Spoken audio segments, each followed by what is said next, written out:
Stefanos, let's go ahead and get started. If you'd like to go ahead and introduce yourself. Perfect. Thank you, Brianna, for the invitation.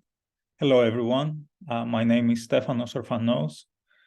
I am an actuarial science professor at Georgia State University. I'm also an actuary. I didn't start as an actuary. I was a mathematics professor before, but along the way, I became an actuary. I could talk more about that if you would like to. My university has a big actuarial science program. I've also worked at other universities, so I could answer any questions you may have about actuarial education or academic programs in actuarial science, also how you could transition into actuarial careers. And the other thing is that I'm also a member of the education and research section of the site of Actuaries. Actually, I'll be the incoming chair next year. And so I'll be more than happy to talk about that section that serves the interest and the needs of academic actuaries, as well as professionals who are interested in education, in actuarial research, and all that.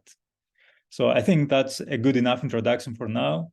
And I look forward to getting your questions and elaborating on any of these things that you would be interested in.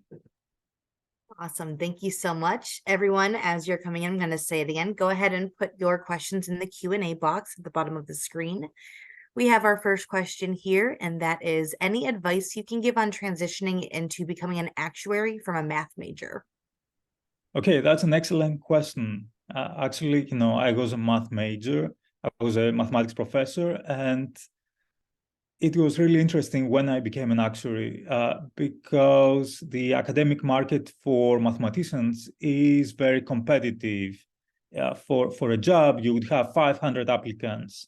And then when I became an actuary and I got qualified, it was the exact opposite. I would have headhunters and recruiters contact me on LinkedIn and try to place me to different companies.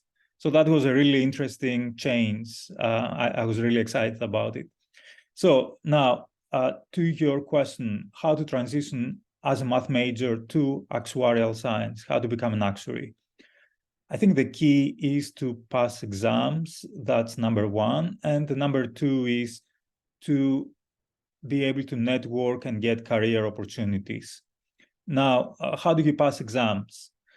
Perhaps as a math major, perhaps you've already taken classes that are really important and may prepare you for actuarial science exams, like if you've taken probability theory, or if you've taken financial mathematics, or if those classes are available at your university, then you can go ahead and take them, and those classes will help you prepare for the first two exams.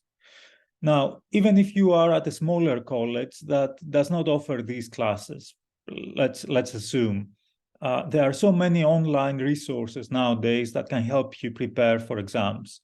You could get a subscription with online vendors like Coaching Actuaries or the Infinite Actuary, or you could get a study manual from Actex or ASM, and you could study on your own and you could pass those exams. They are hard, but they are not impossible. I think someone with strong math skills can actually do very well in those first few exams. Now, let me also address the second part. Passing exams is somewhat necessary to enter the actuarial profession. Most companies would expect you to have one or two exams at the very least here in the US. But it's not sufficient in the sense that you pass exams, but that doesn't make you an actuary. You have to pass something like 10 exams to become an actuary. And also, how do you approach companies? Just sending a resume may not be enough many times. So that's where being at a college with a big actuarial program actually helps, because those universities that have a lot of alumni and have a lot of industry connections also have career fairs. And they have ongoing relationship with a lot of actuarial employers.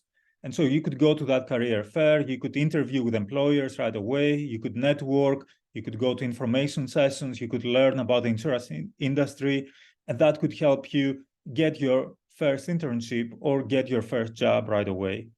So just to summarize, two things. The first thing is pass a couple of exams.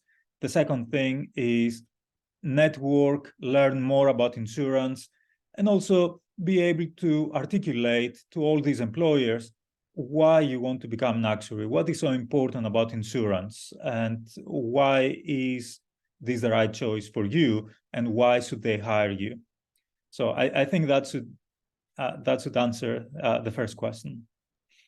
Thank you so much. Yes, that was great. And I put a couple of links for a few of the things that were mentioned. I couldn't catch all the things, but Stefanos, if there are other links you'd like me to drop in the chat box, I'm happy to do so. All right, so our next question comes from Michael, who is new to the actuarial field. Well, welcome, Michael. Michael's currently studying for Exam P and was wondering if there are any best resources you found for Exam P specifically. And then a second question is, what are the specific skills you use day to day in Excel? Okay, hi, Michael. Thank you for your question. Studying for Exam P is great. I think you are doing the right thing. Resources, well, there is a range of resources, starting from free resources to resources that you have to pay money for. Now, let's say you want to start with free resources. For Exam P, there are a lot of excellent online courses in probability theory that you could find on YouTube. You don't even have to have any special, subscription or anything. There is a course by a Harvard professor. I think his name is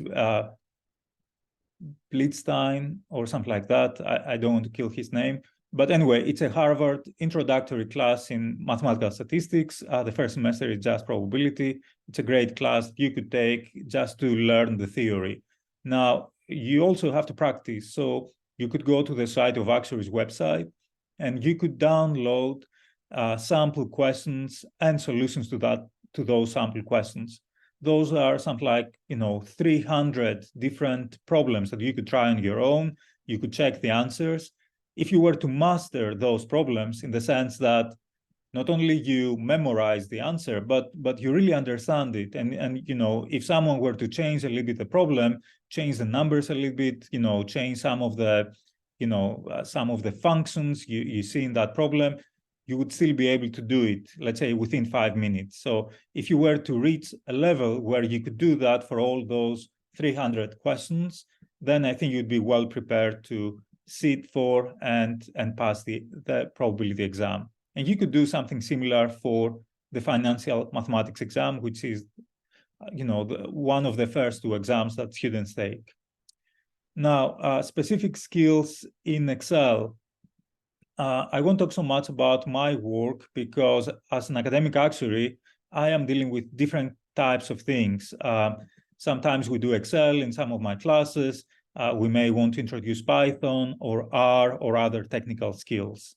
But I know that employers would expect you to have a good grasp of Excel. At a very minimum, you should be able to access data in an efficient way. You should be able to do VLOOKUPs, other functions that are data related.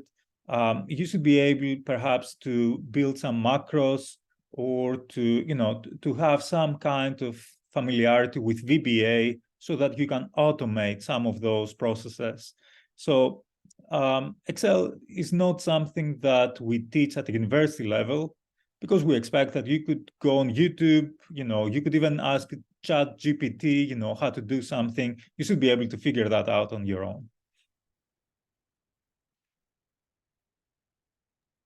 Thank you very much. Our next question is from Farah. What are the general distinctions in the day-to-day work of a PNC and a life or health actuary?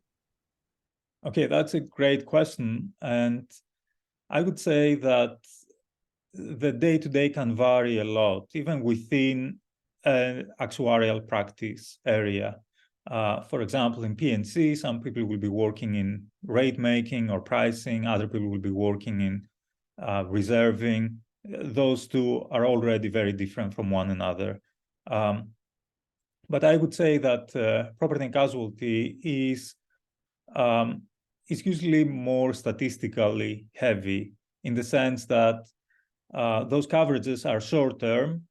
And so trying to model frequency and severity of losses is a little bit more challenging from a statistical point of view.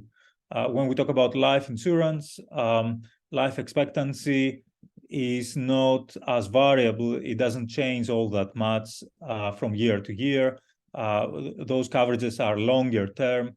So what is more important in that case is how perhaps interest rates change, or investment returns, the features of that specific life insurance contract and all that. Now, health insurance is somewhere in the middle. I would say health insurance may resemble more property and casualty.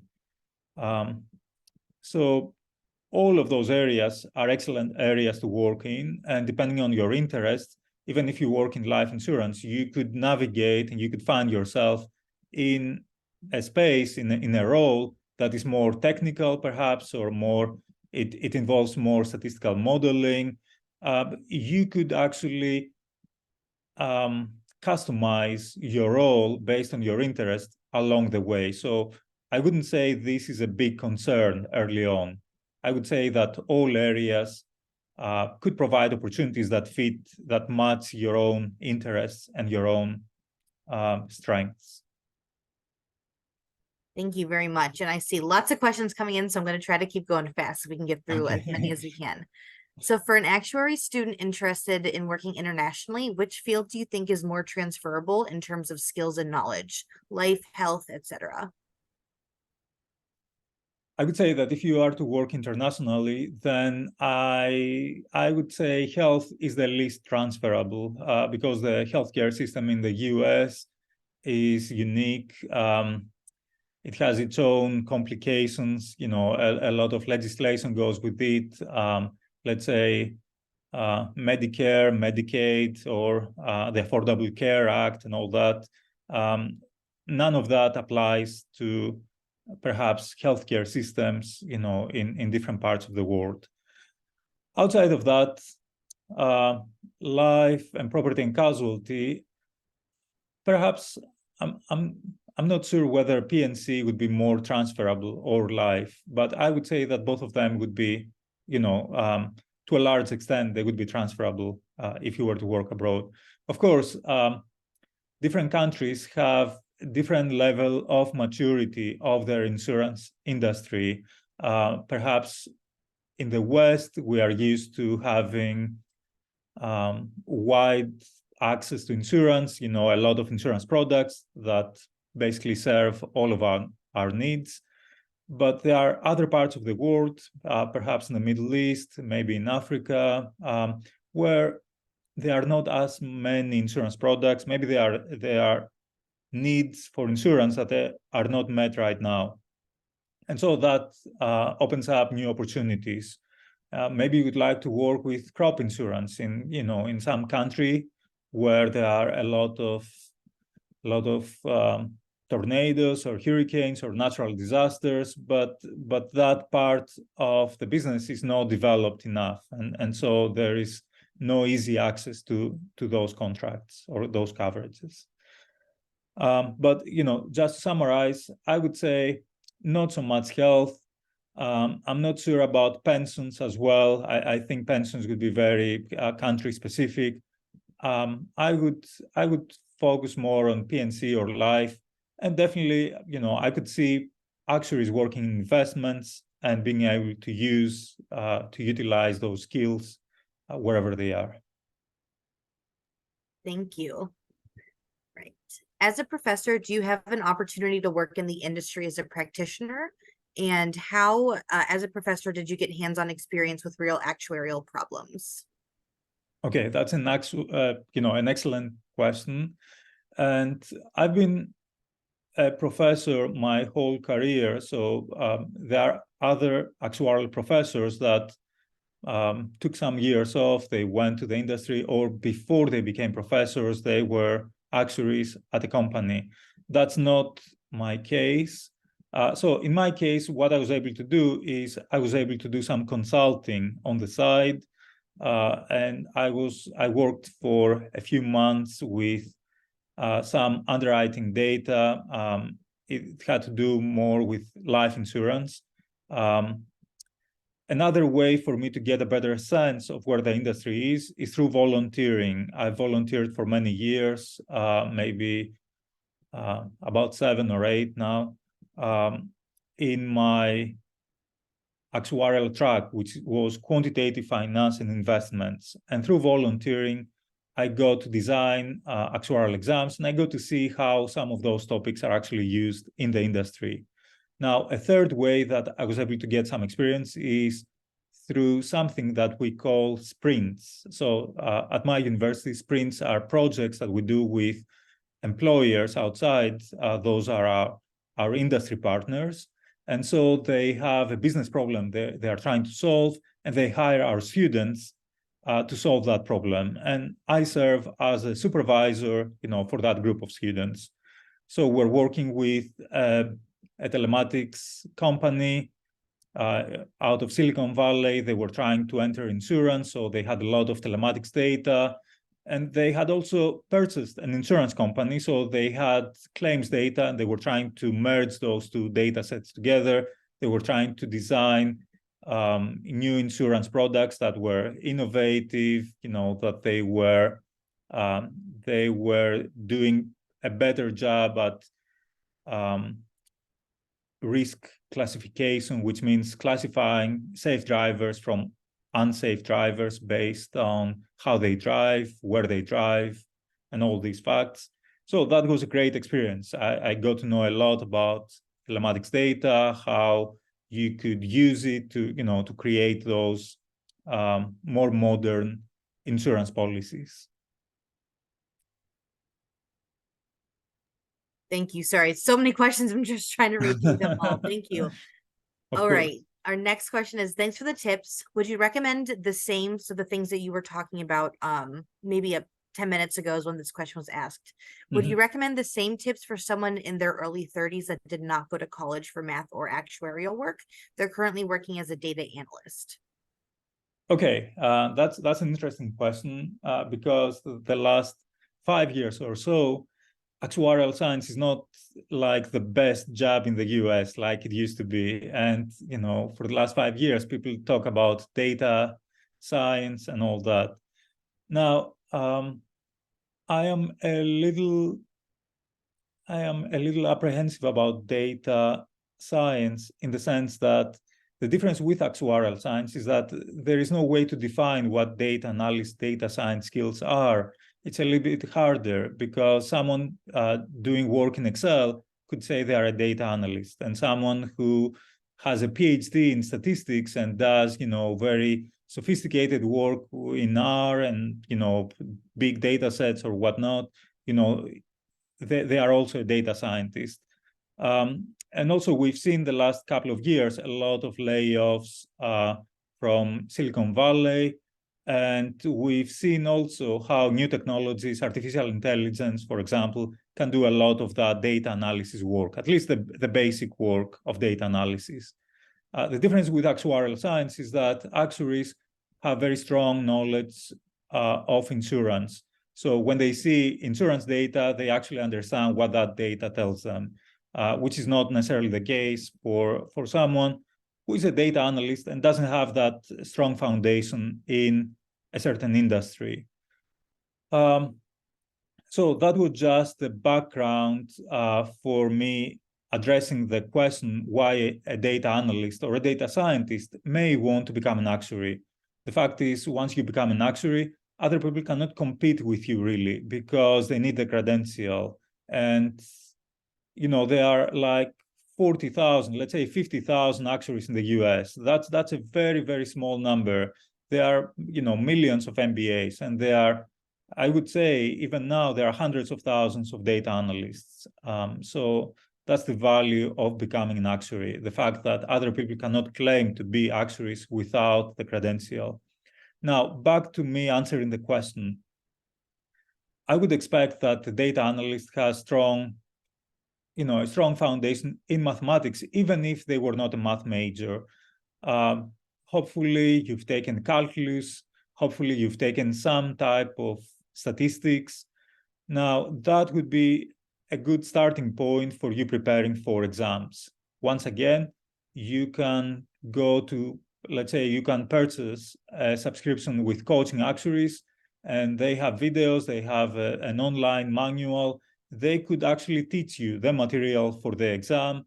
It may take you a few months, like 3-4 months to prepare for the exam, but it's definitely doable.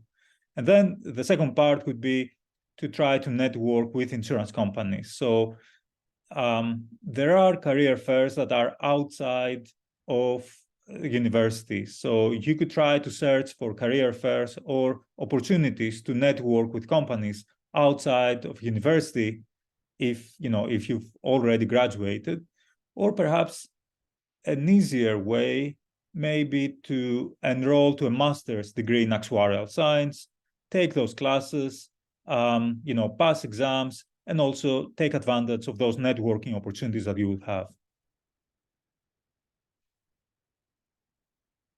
Sorry, I'm trying to find relevant links now to post up. Okay. I'm here.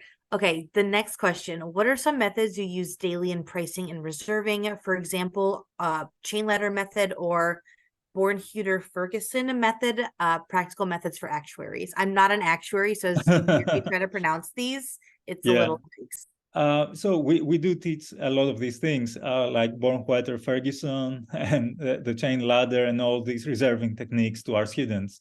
Now, of course, different companies will be using different methods. That's based on the history of the company, tradition, also based on the book of business that they are dealing with.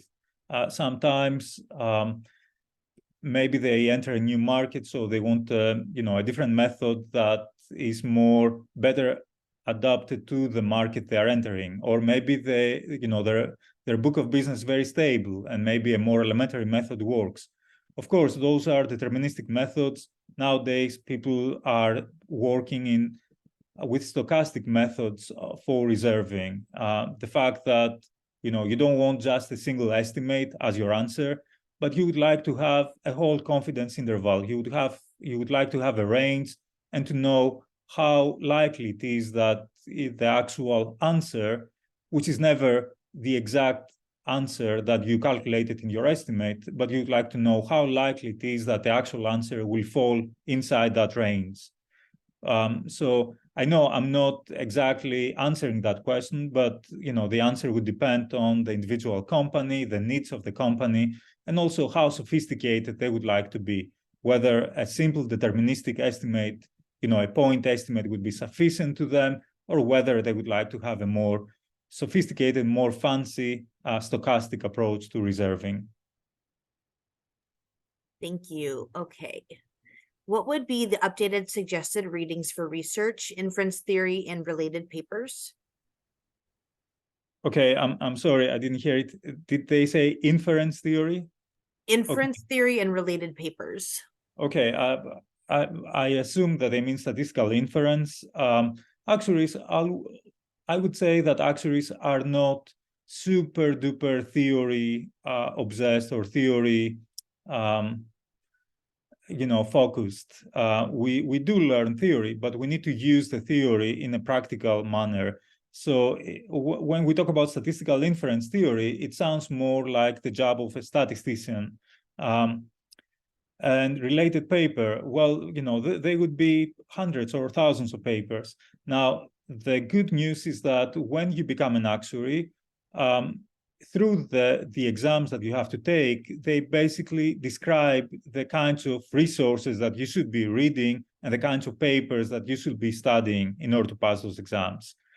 And those resources and those papers are chosen by other actuaries that have experience in that field of work, and they think those are important. So, for example, if you wanted to become like me, an actuary that focuses on quantitative finance and investments, you would have to take some exams like the quantitative finance exam, the portfolio management exam, and other such exams. Those exams used to be a lot longer than nowadays. They used to be 5 hours or more, and they would give you a syllabus where they would have a number of books and chapters from other books, and then they would have certain papers that you need to master or you really need to understand in order to prepare for the exam. So that's how I would go about it. If I wanted to become an actuary, that is. I wouldn't study, a very generic paper in statistics or in, inference theory, as you say. I would try to see what it takes to prepare for the exams, and I would focus on those resources first. Now, if I had more time and I thought that, a certain work was interesting, or I had some research ideas that I would like to explore, that's a totally different question. Thank you. Okay, we have a couple of questions related to advanced degrees. So could you talk to us about, is it worth it to study to get a degree in actuarial science? Is it worth it to get an advanced degree in actuarial science? And if folks don't want to get like a master's in actuarial science, are there other master's programs they should consider? Yeah, I would say getting a bachelor's in actuarial science is very helpful. You could always get a mathematics degree, or you could get a finance degree or a political science degree, but then how do you pass those exams? You would have to prepare on your own. Through an actuarial science program, you get multiple benefits. Not only they prepare you for the exams, the classes are related to those professional exams, but also you may get scholarships. And that's because actuarial science programs are a lot more connected to the industry. They have donors, they have supporters. At least that's the case with us at Georgia State University. We give $500,000 in scholarships every year. Mathematics programs are usually disconnected from the industry. I've worked in math departments for, several of them, maybe 4 or 5 of them. And mathematicians have, they do very important work, beautiful work in pure math, but it doesn't necessarily translate into donors and scholarships and internships and all that, thing. The other thing is that actuarial science programs usually have career fairs where actuaries come on campus, they recruit, they have a lot of alumni from the program that work in the industry. It's going to be a lot harder if you have a different major to get connected and plugged into the industry than if you were an AS major in your bachelor's. Now, master's degrees, let's talk about that. I can see 2 populations for which master's degrees are amazing, a great opportunity. The first population is career changers. Let's say you were a mathematics teacher, you don't want to do that anymore. You want to enter into actuarial science. You could do a master's in actuarial science. That's perhaps the easiest way to get exposure to the material, to get help with passing exams, and to be able to network and get the internships and the job opportunities. The second population that master's degrees are amazing for is international students, or let's say actuarial analysts in a different part of the world that want to enter the US market. It's going to be very hard to just apply for jobs and get interviews and get a job in the US unless you are physically here. And to be here, sometimes you need a visa, and maybe you've passed exams in a different system, not in the US system, or maybe you don't have exams yet, but you have a lot of experience abroad. And so you want to come here to study in a university here in the US, take those exams, and get the opportunity to network so that you can get sponsorship, so that you can get opportunities here in the US. Outside of that, some people may ask for more advanced degrees, like a PhD. Does it make a change if you have a PhD in mathematics, let's say? And the answer is not really. You know, a lot of actuaries don't have, I would say the proportion of actuaries with PhDs is about the same as the proportion in the general population. So I don't think it's a distinct advantage. Perhaps in some technical roles, a PhD in some technical subject may help. And in my case, it helped me to pass exams quickly because, you know, I had a strong math background. Otherwise, if you wanted to become an actuary, doing a PhD in some subject, like in mathematics or in statistics, may be too much time, you know, outside of what your goal is, which is to pass exams and to become a better business professional. You know, actuaries are business professionals, and so technical skills are not everything. Communication and managing teams and, you know, all those other soft skills are actually more important, you know, further down the line than just very strong technical skills. Thank you. And on that, we have a couple questions about what kind of technical or soft skills are best for actuarial students before entering the industry. Okay, yeah, I would say we talk about communication, which is really important. I guess actuaries for a long time had the, you know, the stereotype was that actuaries were very introverted, you know, they were not good at explaining things, breaking down concepts. And the consequence of that is that actuarial work was not as influential as it could be. You know, imagine talking to your CEO and trying to explain a complicated situation with a lot of numbers and a lot of projections and models and estimates. If you don't make it, if you don't have a way to, you know, to explain it so that you don't make your CEO look dumb or, you know, feel like, you know, they don't know what's going on. And if you could make it so that they, you know, they understand exactly what the concern is and they can follow the logic and all that, then obviously that's very important. So we don't want actuarial work to be like a black box. We want to popularize it, to explain it, to break it down, to make it accessible to other people. And those people may be very important people, people who could make big decisions. Okay, so that's the communication part. The other part is, I would say communication is also very important when you are a consultant. You work with clients, you have to explain to them why something doesn't work. We have to be convincing, you have to be persuasive, you have to have authority. And authority is not based only on competence, but also on, you know, confidence and your communication style and your ability to feel very comfortable with explaining things to an audience or to someone else. So that's super important. The other thing that's important, I would say, is working with others, working within groups, and managing others.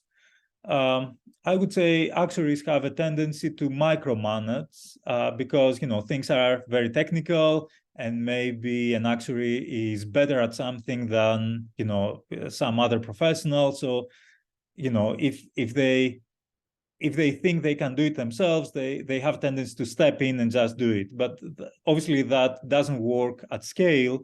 You cannot just do everything. So you need to be able to work with people and delegate and make sure that other people, you know, do what is needed in order for the whole project to move along. So yeah, overall, you become a better actuary if you know, after passing your exams, if you focus less and less on those technical competencies that you have and you build the rest of your business savvy and you know, your business capabilities, let's say. Thank you. And can you also talk about how to parlay those skills into an internship for actuarial students? And also just talk about what a typical actuarial internship could look like for college students. Yes, of course, that depends on the company. Most companies will say that their interns do very meaningful work, which means, you are not there just to make photocopies or to just do data entry or something that is totally, it doesn't have any creative side to it. Instead, you do work that most entry-level actuarial analysts could do as well. It's just at a limited time. It may be just one project, but you participate in that project fully, and they expect you to contribute the same way that a new hire would contribute. So that's good. That's why also they pay actuarial interns. It's you could find um, wages up to, let's say, I don't know, $35 an hour, which means that, they do very meaningful work. Of course, someone may say that an internship is also like a 2-month or 3-month long interview. So most employers would keep a close eye on you. They would see whether you are enthusiastic about the work, whether you ask good questions, whether you have a growth mindset, which means you are trying to learn more, you are trying to contribute in different ways. You don't do just the bare minimum, but you see yourself as a future actuary. And if they see that, then they would definitely try to keep you as a full-time employee. Also, it's going to be important to them to establish whether you can pass actuarial exams. Some interns can get those positions without any exams, but ultimately, the employer will pay for your examination materials, for your exams. They will give you a bonus or a raise once you pass an exam. So they would like to see that you can be successful, given the amount of time that they will invest in you and the resources that they will give you. They would like to know that there is a good chance that you can pass those exams, because once you qualify, you become more valuable to the company. And I see Hannah here in the Q&A, who is a former student of mine. So I wanted to say hi to Hannah. And then, she was asking whether I had to differentiate herself at work. And I would say, yes, continuing to make progress in exams, that should be important. You don't have to pass all the exams at once, but maybe an exam per year. You need to show progress in terms of exams, as well as the other skills, which is to be passionate about the work you do and to keep learning more and more. I think that should work very well. Thank you. And just another note, like I said, there were a ton of questions. So the one we're answering now is from a half hour ago. So if you ask, we will get to it. There's just a lot. All right. So this question's from Frank. Frank is also prepping for exam P. It seems like a lot of y'all in here are, which is awesome. So Frank receives emails from Handshake about possible matches for actuarial jobs, but as an international student, they're asked for a specific authorization. So do you know if one has a CPT or an OPT, does that satisfy the authorization requirement? Let's explain what CPT and OPT do. Most actuarial science programs are STEM designated programs. And what that means is that you can work in the US for up to 3 years after you graduate. And that is based on your student visa. You do not require a work visa like H-1B. Of course, H-1B visa is a lot better because you can work up to 6 years in the US, but employers have to compete with one another for those visas. There are only 50,000 H-1B visas every year. So it's not easy for all insurance companies, all actuarial employers to compete for those work visas. And many employers just choose not to. They don't want to hire immigration attorneys. They don't want to go through that trouble. That makes the situation for international students a little bit more challenging. So while maybe a local student would need 1 or 2 exams to enter the profession, to enter, to get a job at a company, an international student may need to be more competitive. Maybe they need 3 or even more exams to differentiate themselves. Also, they may have to apply at a wider variety of companies, not just where they live, but in all kinds of places. There are some resources where you can see which employers do not sponsor. For example, I think Penn State, the actuarial club at Penn State, has a very nice website where they have a long list of employers, and they mention whether that employer, in their knowledge at least, whether they sponsor or not. Or you can get H-1B visa data, and then you can see what employers have sponsored H-1Bs in insurance for actuarial analysts in the last, let's say, 5 years. Now, the question says, is it the same? Can I say that I'm authorized to work? And so my answer is yes, you could be temporarily authorized to work in the US through CPT or OPT. I don't know whether that's what the company means always. So you have to clarify with the company if if that is acceptable to them or not. Although CPT and OPT does not require them to sponsor you for a visa, there is still a little bit of administrative work that they need to do. They have to write a letter to you that has certain details, and perhaps they have to do some back office kind of procedures. They are not really hard, but some employers may choose not to do even that. Some employers may not like the fact that they hire you today, and they may need to sponsor you within the next 3 years. Otherwise, they cannot keep you, for example.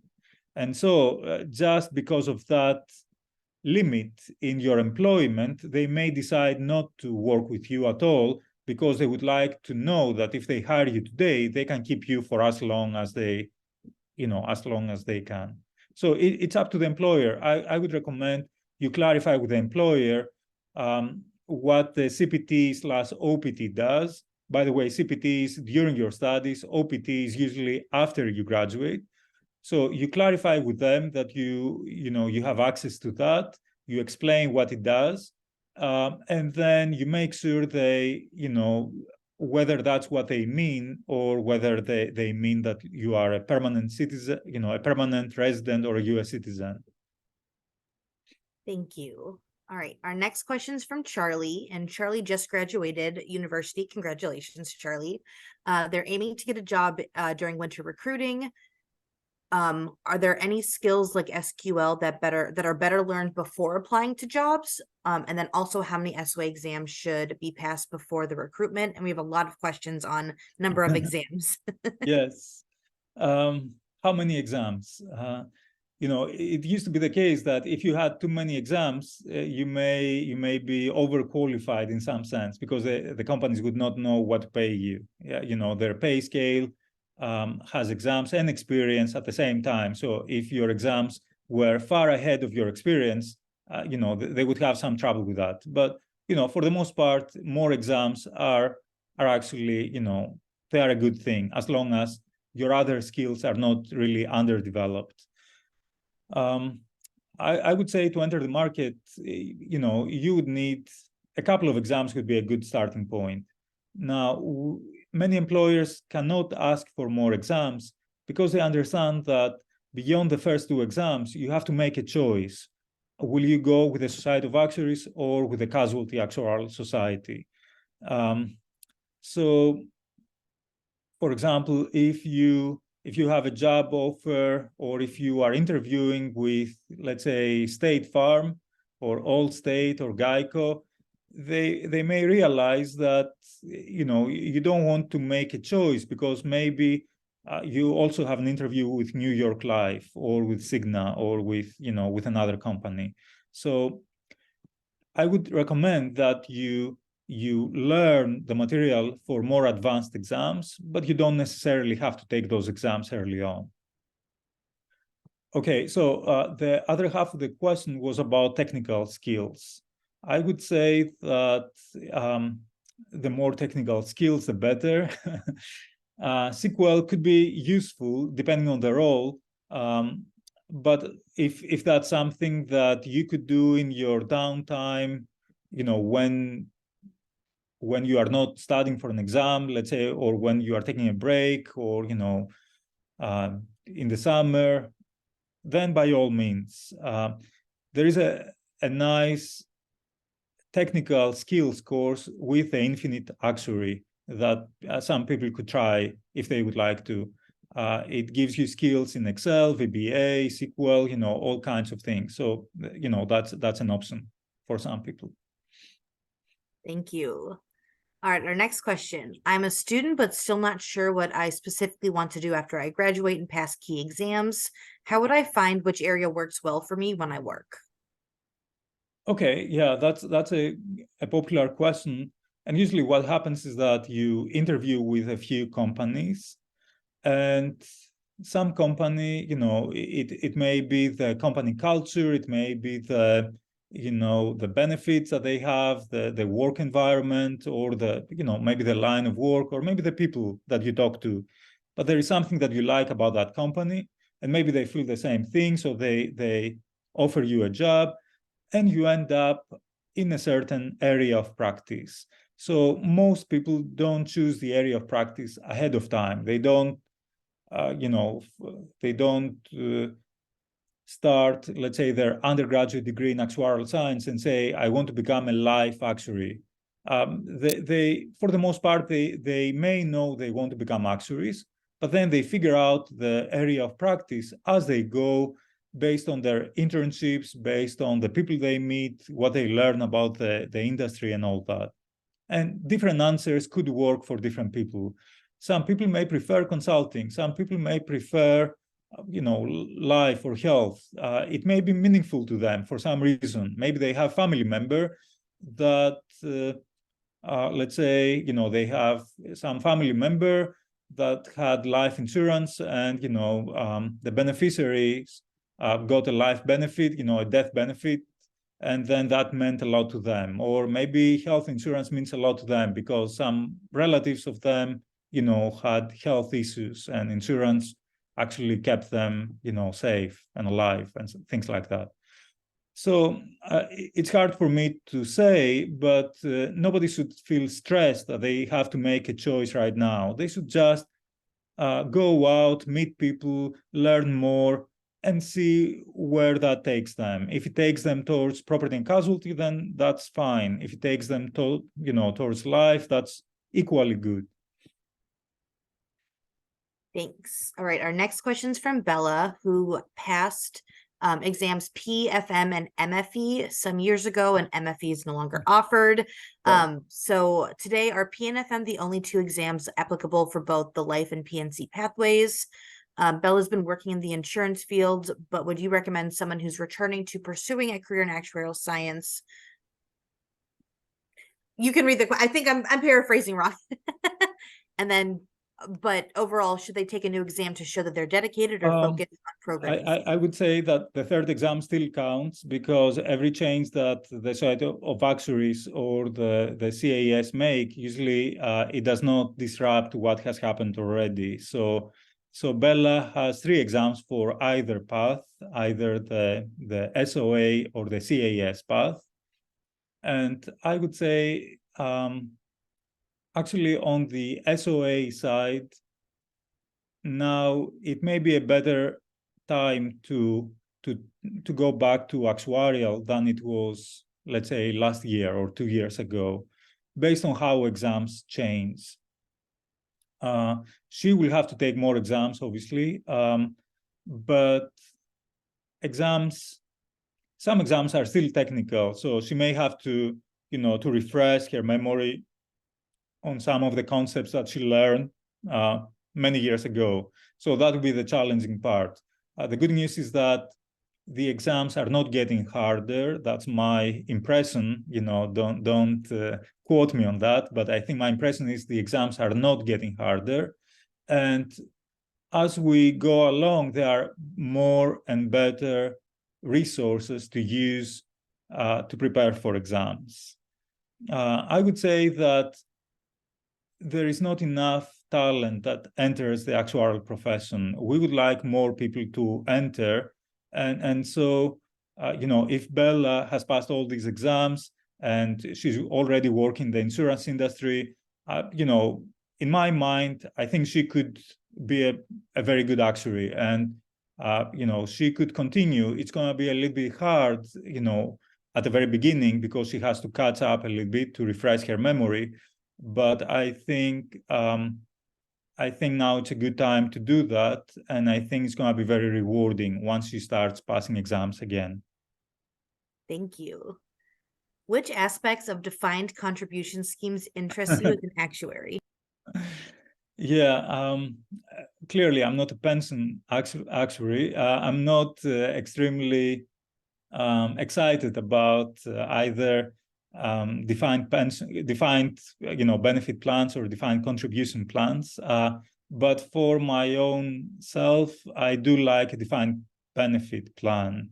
I do like a pension where you know that if you work for, let's say, 25 years, you know that you multiply that by 2%, therefore you are going to get 50% of your, let's say, top salary, you know, after you retire, after 25 years of work. And of course, if you work for 35 years times 2%, that's 70% replacement, which is pretty good, because then you count for Social Security to give you the other 30%, and then, you know, you have as much money when you retire as you had when you were working.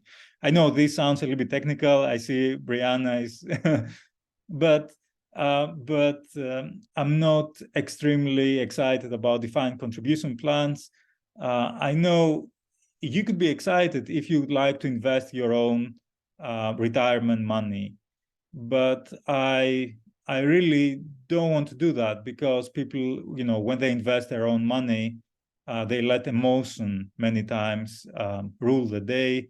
You know, the market goes down for, let's say, for a week, and then they panic, they sell everything, and then they miss on the opportunity to make, you know, good returns. So most people are not good investors. So I'd rather not have to invest my own money. I'd rather have other people invest it, and I would rather know what kind of benefit I'm gonna get once I retire. I hope that's an okay answer for Mohammed. For me, yes, because I don't know what you were talking about as a non-actuary, but I appreciate your candor, and I think that our participants do as well. So thank you. We have 5 questions left. Let's get through them fast. Okay. Okay. Yes. Are there any actuarial careers outside of insurance? I can say yes, there are. And if there are, what is the reason that they're not as popular? Yeah, great question. I know that I've had a student very recently, like maybe 6 months ago, that was working at Lyft. Obviously, Lyft is a technology company, same with Uber, or could be Tesla or things like that. Now, what can an actuary do at those companies? Definitely, there is the angle of doing insurance work at a technology company. For example, maybe Lyft wants to design a better insurance plan. You know, when you drive for Lyft, you are covered while you are going to pick up a customer, perhaps, or while you are driving the customer around. And maybe Lyft provides that insurance coverage for you. So they have to be able to design it and to price it, right? Everything costs money. Also, you may be working for Lyft because there is an insurance gap. Maybe when you don't have a customer, but you are driving around the city, let's say, that's a gap where maybe you have your own policy, but maybe you would like to have, you know, something else. Or you may work for any of those companies in a non-actuarial role. And that's when they utilize your other skills. Maybe they utilize your knowledge of insurance, or maybe they utilize technical skills that you have, or maybe they think of you as a business professional, and they want your expertise in business. Usually those roles are not for entry-level actuaries. I would say you have to have some experience, and you need to have a tenure, let's say, to have a certain length of time in the industry to be able to provide a lot of value to an employer outside of, you know, those traditional roles that we talked about, which are, you know, insurance, consulting, and so on and so forth. Of course, let's not forget people work in the government for insurance departments, in other roles. You could work even, in finance or in the banking industry. You could work for the Federal Reserve Bank, for example. I would say other roles are not as well defined as the roles within insurance and within consulting, and also traditionally, actuaries may not have been the most enterprising of business professionals. So perhaps they didn't seek out those, roles that were out of the beaten path. Many people choose actuarial science exactly because they are risk averse. They want a very clear path, something that they know exactly where they would be for the next 20 or 30 years. And so those are not the kind of people that will end up, let's say, in a hedge fund or in a very cyclical and very risky kind of business. Even the technology sector is a lot more cyclical. It has ups and downs a lot more than insurance does. So it depends on your personality, I would say. Thank you. All right, next question. Okay. In Yes. your opinion, how will AI transform the actuarial field? Let's get into it.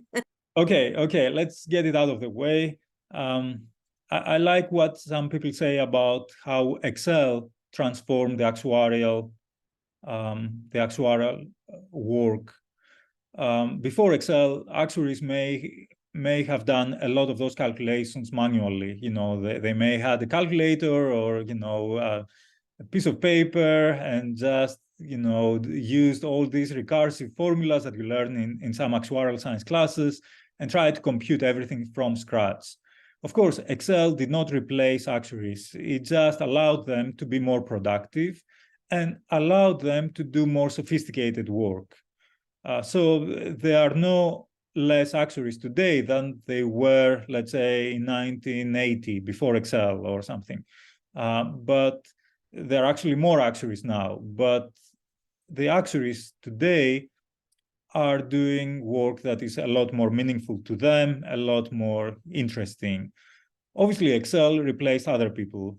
Maybe they were people that were doing more menial, kind of work, that we don't need anymore. And I think the same thing may be true for AI. It may replace some very, obviously, data entry, a lot of very elementary, basic data analysis. All of that definitely is threatened by AI. Now, actuaries, especially actuaries with some experience, have domain knowledge. They know their industry. They know what the data means. I don't think AI is anywhere near understanding what your data means.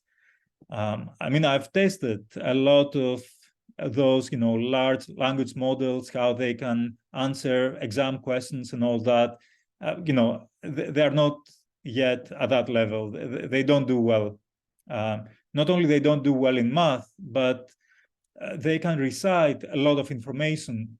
But the problem is that the work that we are talking about is more about judgment and more about business knowledge, and they wouldn't know how to replicate that. The last part I wanted to mention here is that actuaries, in many roles, you need to be a qualified actuary because you need to sign statements of actuarial opinion, and AI cannot do that for you. And that's where your qualification actually pays off, because you know that you won't be replaced by someone who's not qualified to do that. Thank you very much. What is the best order for taking exams? Yes, okay, the best order. Let's say the first two are P and FM. You could take them any way you want. Now, we have problem now because let's assume for the time being that you are following the Society of Actuaries route, which is what I did. And in that case, you have two other exams, and I don't have a strong opinion which one you should take first. Those two exams are FAM, Fundamentals of Actuarial Mathematics, and SRM, statistics for risk modeling. If you have a stronger background in statistics, let's say you are a statistics major or a math major, perhaps you would like to take that exam first. If you have a stronger background in more traditional actuarial topics, like let's say premiums, reserves for life insurance or property and casualty, perhaps you would like to prepare for FAM. Now, beyond those two exams, I would say you just take whatever is left, because if you have 4 exams, you need basically 3 more things plus a bunch of other modules to become an ASA, and then basically you take them in any order that makes sense for you. Definitely, there are some dependencies. For example, usually you take predictive analytics before SRM. You take advanced topics in predictive analytics before you take or after you take predictive analytics, but I think those are kind of obvious. Thank you. Okay, as someone who has actuarial science background and has passed exam FM, how can I get an entry job in the field? Okay, great question. Okay, I see here that Nathaniel talks about background, so maybe he's not a student right now, maybe he has graduated. So I am not sure whether he has access to his career services at the university where he graduated from. If he has access to those, then fall semester is when all the career fairs are, all the employers are looking for summer interns, they are looking for full-time, to fill full-time positions and all that. So if there is no access to any of that, I would say try to take advantage of career fairs that are outside of your university. I know that there are career fairs organized by IABA and OLA, and sometimes you can be a member of, let's say, OLA, the Organization of Latino Actuaries, without having, the background. Maybe if you are not a Latino student, you can still participate. Or I know there is a career fair in New York that is open to anyone. So to try to seek out opportunities to meet with people. You don't want to just send resumes and fill out applications without actually talking to a person. And that's because you have no control. Sometimes it is an AI system that reads your resume, and you have no control what they interpret out of what they see in your resume. And trying to optimize your resume for machine, to be read by a machine, I wouldn't want to get into that kind of activity. Rather, I would like to meet with people, talk to them, and see, and talk about my skills and about, and show them the resume, and then they can make a note and they can push it, on top of the pile. Another idea is that if you go on LinkedIn, try to see other alumni from the college where you graduated from. Let's say that there is a job opportunity with Northwestern Mutual, and then you check and you see that there are 3 people that graduated from your university that actually work there. Try to meet with them, try to connect with them, try to have, even a 30-minute chat. It could be in person if they happen to be the same city you are, or it could be even virtual, and try to learn more about the company, what the company is looking for beyond the job description, and try to, to do that extra step so that there is a possibility that an actual human, takes a look at your resume and maybe makes a referral and says to the HR people that, hey, this guy looks good, keep an eye on him or her. So that's my recommendation. Don't just do the easy step, which is click a bunch of buttons and send your resume, but actually reach out to talk to a person. Thank you so much. All right, our final question. Emmanuel is entering their 3rd year in university and have passed exam P. Congratulations. Mm-hmm. Do actuarial companies only allow those in their final year to apply for internships? They're currently seeking an internship. Oh, definitely not. Employers would love to get people from for internships as early as possible, as long as they are qualified. You know, you could be a sophomore, and if you had an exam, they would be really interested in you. And why is that? Well, because they understand that you passed an exam early, and that means that, you know, most likely you'll be very successful with the remaining exams. And they like that. And also they like the fact that you had the motivation, you had the dedication, you knew what you wanted early on. So now you are entering your third year, you are a junior. This is the best time to apply for internships, because the best time for actuarial internships, or the most popular, the most common time for a summer internship, is between your junior and your senior year. So, you know, the next couple of months are going to be critical for you, because that's when most employers try to recruit their summer interns. I would say try to apply to a lot of companies, try to arrange as many interviews as possible. I don't know which university you are in. Hopefully your university helps you with that. Hopefully they have events, they have information sessions, they have, you know, opportunities for you to access those internships and to meet with employers. But wherever you are, just try your best right now over the next couple of months to network, to reach out to people, to apply for opportunities, to interview, and hopefully this upcoming summer, you're going to be an intern at a company and you're going to love it. Thank you so much. Okay, someone snuck a final question in. Stefanos, if you're okay to, I know we're super over time. It's about IFRS 17 and how it will affect the insurance industry, but also how folks can familiarize themselves with the new IFRS. Oh, this is very technical, so I don't think I'm gonna respond to that. I think anybody who is interested in IFRS 17, I think they know enough about the industry to be able to answer that question, because they have co-workers, they have colleagues, they have, you know, friends that also work in the insurance industry. So, you know, I will let them figure that out on their own. Thank you so much. And whoever that was, it was an anonymous question. So if you want to shoot me an email and I can point you in the right direction. I want to thank all of you. So many of you stayed. This has been our longest and our most well-attended answers from an actuary yet. So Stefanos, thank you so much for staying an extra 40 minutes to get all these questions answered. I really appreciate it. I believe all of our attendees who stayed this long also appreciate it. Thank you so much, everyone who attended. This will be available as a webinar, hopefully in the next 2 days, as long as YouTube cooperates. But yeah, everyone, thank you so much. Have a great rest of your day, and I look forward to seeing you all next time. Thank you very much, Brianna. Thanks.